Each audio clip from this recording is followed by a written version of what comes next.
नमस्कार दर्शक बंधु Odia knowledge academy YouTube channel को आपण मानक स्वागत। आपण जदि आम चैनल को प्रथम आसछंती दयाकरी चैनल सब्सक्राइब बटन क्लिक करी चैनल को सब्सक्राइब करेंगे। वीडियोटी भल लगे निश्चय वीडियो को लाइक करेंगे, कमेंट करेंगे, शेयर करेंगे भूलिए जहाँद्वारा आप प्रतिदिन नुआ नुआ अपडेट पाइपर। तो आसन देखा आज अंगनवाड़ी जो कर्मी और सहायिका मैंने अच्छा आप जानते से आंदोलन करते जो थी कि दरमा वृद्धि नहीं सेमानकर एवं अन्यान्य सुविधा नहीं से आंदोलन करते जो थी कि जो स्टैंडिंग कमिटीर गुरुत्वपूर्ण मीटिंग होता सरकार से सुपारिश कर कहवा गले गोटे खुशी खबर। तो कौन रही आज नोटिस आम देखा। तो चलतु डेरी नक आरंभ करिया आज खबरटी।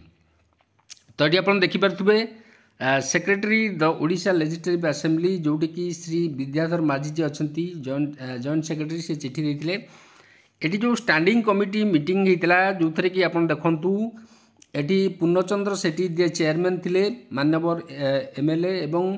श्री विद्याधर नारायण पात्र मान्यवर एमएलए, गणेश्वर बेहेरा मान्यवर एमएलए मान सब जो मेंबर माने जो एमएलए माने स्टैंडिंग कमिटीर मेंबर थिले सेमानकर जो आप देखु ये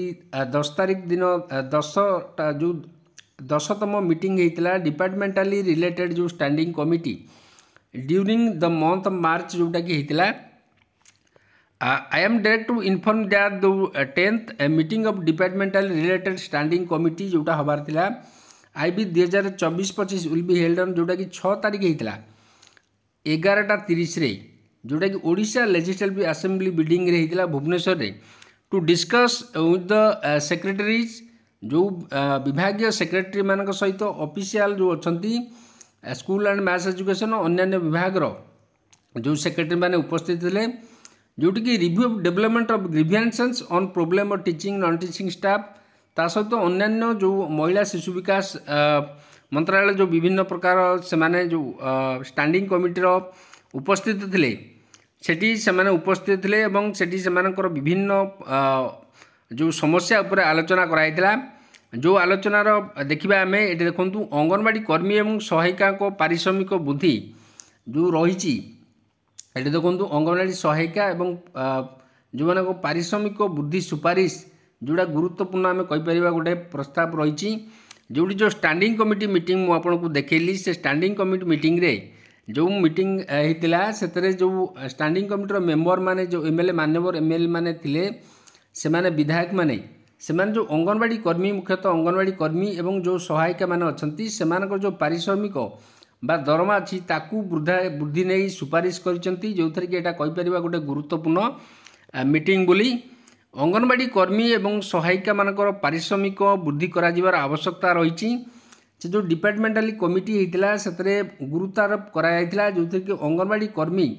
एवं जो सहायिका माने अछंती सेमानकर जो पारिश्रमिक वृद्धि करार आवश्यकता रही सेठी सुपारिश कराई कहीं जानते आप अंगनवाड़ी कर्मी जो मैंने अच्छा से मैंने ग्रासरूट लेवल सरकार विभिन्न योजना को सफल रूपायन दौरान विभिन्न कार्य से सरकार करुँच जनगणना ठूँ आरंभ कर जन्म मृत्यु पंजीकरण प्री स्कूल टीचिंग ठूँ आरंभ कर विभिन्न प्रकार जो कार्य से करुँच सहित स्वास्थ्य समस्या जो स्वास्थ्य विभाग विभिन्न कार्य से करुँच से दरमा वृद्धि आवश्यकता रही स्टैंडिंग कमिटी उद्बोध करते कार्यदक्षता को आधार करी से जो कार्य करुँच गुरुत्वपूर्ण कार्य से सरकारी रेगुलर कर्मचारी भाया कर जो कार्यदक्षता को आधार करी से पारिश्रमिक वृद्धि करा विधानसभा रे महिला शिशु विकास विभाग स्थायी कमिटी जोटा कि सरकार को सुपारिश करिछि एवं सरकार ए उपरे निश्चय विचार करे बोली आमर आशा। कारण आप जानते हैं विधानसभा जो स्थायी कमिटी था स्टैंडिंग कमिटी से सरकार को जहाँ सुपारिश करे सरकार सेटा को ग्रहण करती विचार करती जोटि कि से भली अंगनवाड़ी केन्द्र में शिक्षा पिला को दिया खाद्यर जो मान वृद्धि करने कमिटी गुरुत्व करिछि एवं गुरुत्वपूर्ण जो प्रस्ताव उपर आलोचना होती। चलित आर्थिक वर्ष असंपूर्ण अंगनवाड़ी घर निर्माण कार्य शेष करने को प्रस्ताव देछि जो अंगनवाड़ी घर गुड़ाक अच्छी अंगनवाड़ी सेंटर से घर गुड़ाक पूर्ण कंप्लीट होनी